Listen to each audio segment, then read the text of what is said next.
आज हम एक्सप्लेन करने वाले एक American fantasy movie bubble boy को, जिसमें एक लड़का 18 साल तक एक स्टेरिलाइज्ड गुब्बारे में बंद रहता है। तो चलिए ज्यादा टाइम वेस्ट न करते हुए मूवी एक्सप्लेनेशन शुरू करते हैं। मूवी की शुरुआत में हमें जिमी लिविंगस्टन नाम के एक बच्चे के बारे में दिखाया जाता है, जो बिना इम्यूनिटी के पैदा होता है और वो इतना कमजोर होता है कि एक छोटा सा जर्म भी उसकी जान ले सकता था। इसलिए उसको हमेशा से एक आइसोलेशन में रहना पड़ता है। वो किसी भी चीज को बिना शुद्धिकरण के छू नहीं सकता था, इसलिए उसकी जान बचाने के लिए उसको हमेशा से एक स्टेरिलाइज्ड गुब्बारे में बंद रखना पड़ता था ताकि वो बच्चा सरवाइव कर सके। इसके बाद हमें जिमी की मदर मिसेस लिविंगस्टन के बारे में दिखाया जाता है, जो कि अपने बेटे को लेकर बहुत ज्यादा ओवर प्रोटेक्टेड होती है और यहाँ तक कि वो जिमी को 4 साल तक हॉस्पिटल से घर भी नहीं लेके आने देती ताकि उसका बेटा वहाँ सेफ रहे। और जब जिमी 4 साल का हो जाता है तो mister and Mrs Livingstone Jimmy को उसके बबल के साथ घर लेकर आते हैं। जिमी के रूम में एक बहुत ही बड़ा बबल था ताकि उस रूम में अच्छे से वो घूम सके और सेफ भी रहे। उस बबल में 2 नकली हाथ लगाए हुए थे ताकि जिमी के माता पिता उसको छू सके और जिमी का ध्यान रख सकें। जिमी के सारे खिलौने भी स्टेरिलाइज करके उसके बबल के अंदर रखे गए थे ताकि उनमें से कोई भी कीटाणु ना हो। जिमी हमेशा से उस बबल में रहता और देखते देखते बड़ा होने लगा। मिसेस लिविंगस्टन जिमी को हमेशा से ऐसे परियों की कहानी सुनाती जिसमें परियां अपना महल छोड़कर जाने से मर जाया करती थी ताकि जिमी कभी भी उस बबल से बाहर आने की जिद न करे। जिमी को सिर्फ एक ही मैगजीन पढ़ने और एक ही टीवी चैनल देखने की आजादी थी, क्योंकि मिसेस लिविंगस्टन ने जिमी को यह बताया था कि इस दुनिया में एक ही मैगजीन और एक ही टीवी चैनल के अलावा कुछ भी नहीं बना। मिसेस लिविंगस्टन हमेशा से ही जिमी को सिर्फ वो बातें बताती थी जिससे कि वो कभी बाहर जाने की ना सोचे और उसकी पढ़ाई भी अपने ही तरीकों से वो करवाती थी। मिसेस लिविंगस्टन जिमी के बबल में लगे नकली हाथों से उसके सारे काम करती थी ताकि उसको कोई भी कीटाणु छू ना सके। सारे शहर के बच्चे जिमी के इस खास मेडिकल कंडीशन के बारे में जानते थे और वो उसका मजाक उड़ाने के लिए जिमी की खिड़की के बाहर खुद पॉलिथीन के गुब्बारे पहनकर उसका मजाक उड़ाते थे और जिमी को बुली किया करते थे। जिमी को सिर्फ घर का ही खाना खाना पड़ता था और उसको बाहर का खाना खाने की भी परमिशन नहीं थी।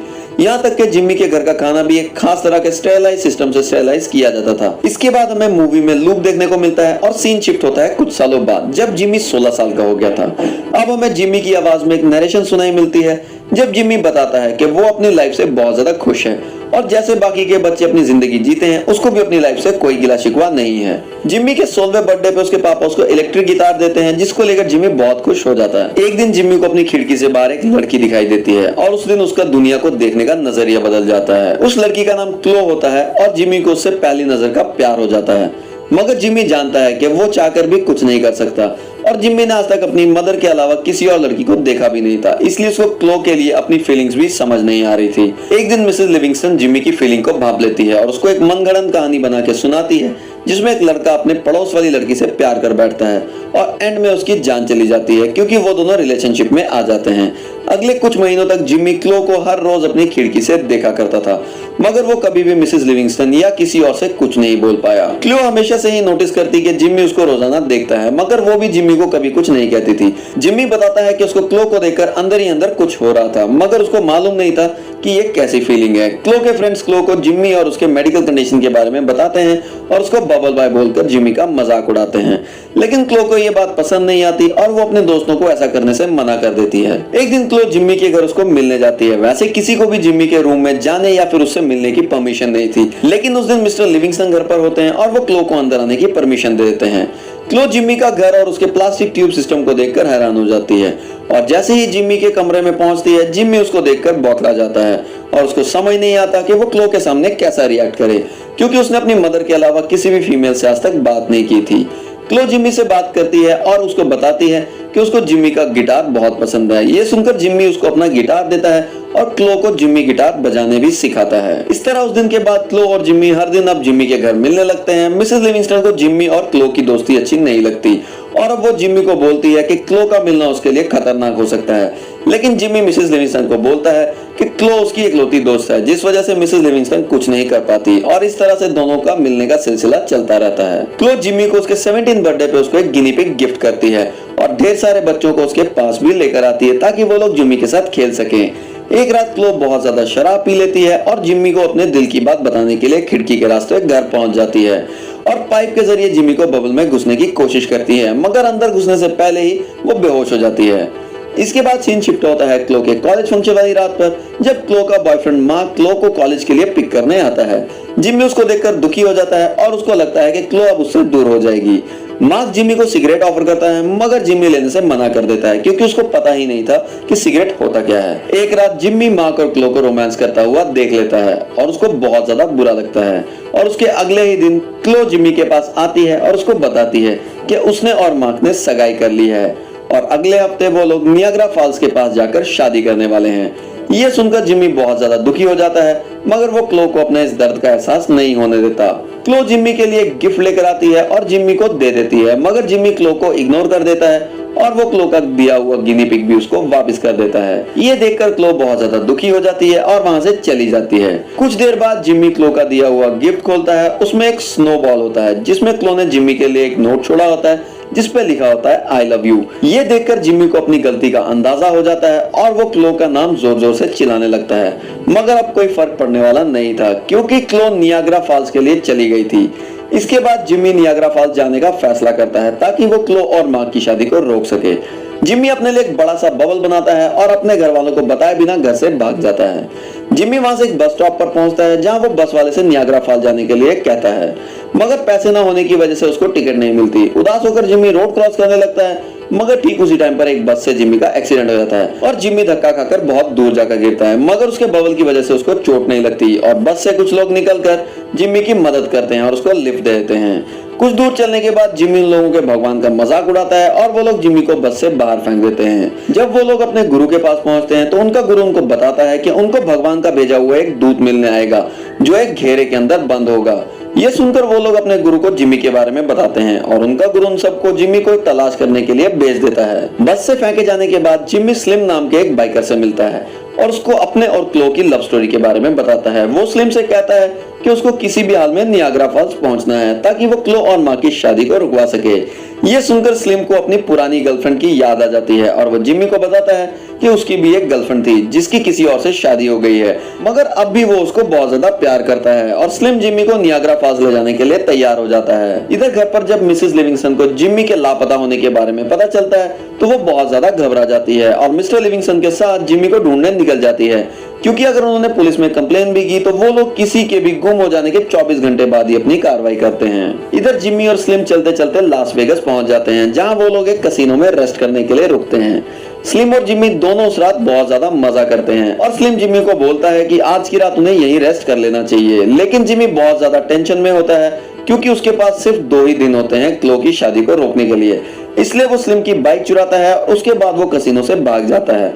भागते भागते मिसेस लिविंगस्टन उसको देख लेती है और उसको रोकने की कोशिश करती है। ये देखकर जिम्मी डिसबैलेंस हो जाता है और उसका एक कार के साथ एक्सीडेंट हो जाता है मगर इस बार भी उसको बबल बचा लेता है और वो टक्कर खाकर एक चलती हुई ट्रेन में घुस जाता है मगर वो एक सर्कस की ट्रेन होती है जहां पर अजीबोगरीब लोग होते हैं। जिम्मी जाकर उनके बॉस से मिलता है और उसको गलती से बेहोश कर देता है और फिर वहां से भी भाग जाता है। भागते भागते जिम्मी एक रेस्टोरेंट में पहुंच जाता है जहां जाकर उसकी मुलाकात पुष्पॉप नाम के एक आदमी से होती है। वहां कुछ पुलिस वाले पुष्पॉप का मजाक उड़ा रहे थे। जब वो जिम्मी को देखते हैं तो उससे उस बबल में रहने की वजह पूछते हैं।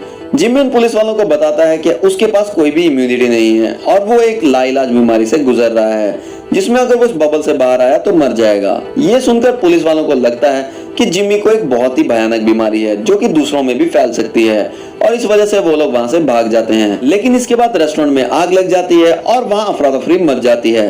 पुष्पा वहां से बाहर आ जाता है और जिम्मी की मदद करके उसको बाहर निकलने में कामयाब हो जाता है और उसको नियाग्रा फॉल तक लिफ्ट देने के लिए भी तैयार हो जाता है। इधर किसी तरह मिसेस लिविंगस्टन उस सर्कस वाले के पास पहुंच जाती है जहां जाकर उसको पता चलता है कि जिम्मी नियाग्रा फॉल्स गया है। ये सुनकर मिसेस लिविंगस्टन को बहुत ज्यादा गुस्सा आता है और वो क्लो को फोन करती है और उसको बहुत बुरा भला सुनाती है।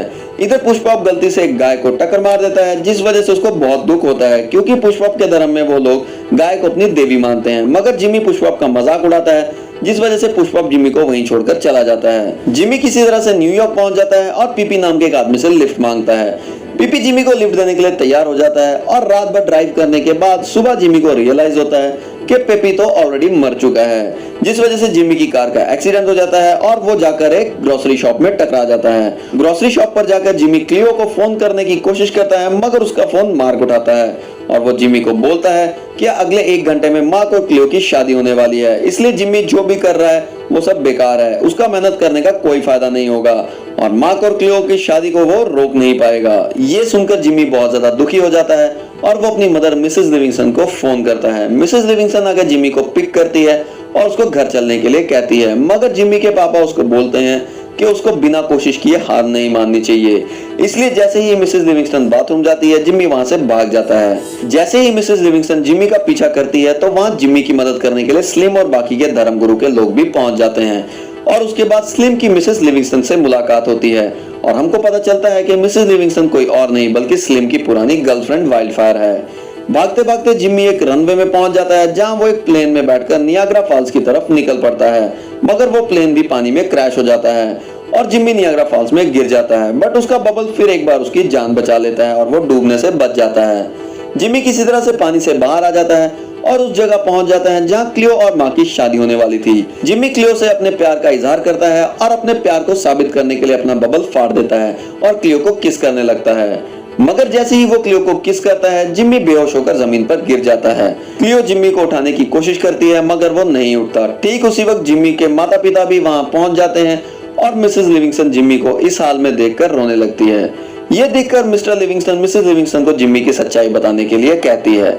मिसेस लिविंगस्टन ये सुनकर बहुत ज्यादा शर्मिंदा हो जाती है और सबको बताती है कि जिमी को कभी भी कोई मेडिकल कंडीशन नहीं थी। मिसेस लिविंगस्टन नहीं चाहती थी कि उसका बेटा इस दुनिया के बुरे लोगों की संगति में फंसे, इसलिए उसने जिंदगी भर ये नाटक किया और जब जिमी बड़ा हो जाए तो वो जिमी को ये बात बता सके कि उसकी मेडिकल कंडीशन अब ठीक हो गई है और अब वो बिना बबल के रह सकता है। मिसेस लिविंगस्टन जब ये बात सबको बता रही थी तब जिमी को होश आ जाता है और वो ये सब बात सुनकर बहुत ज्यादा दुखी हो जाता है, लेकिन वो मिसेस लिविंगस्टन को माफ कर देता है क्योंकि उसने अपने बेटे को सबसे बचाने के लिए ऐसा किया था।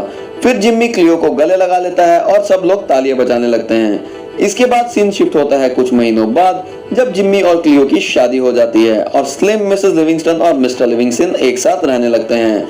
इसी के साथ साथ मूवी का दी एंड हो जाता है।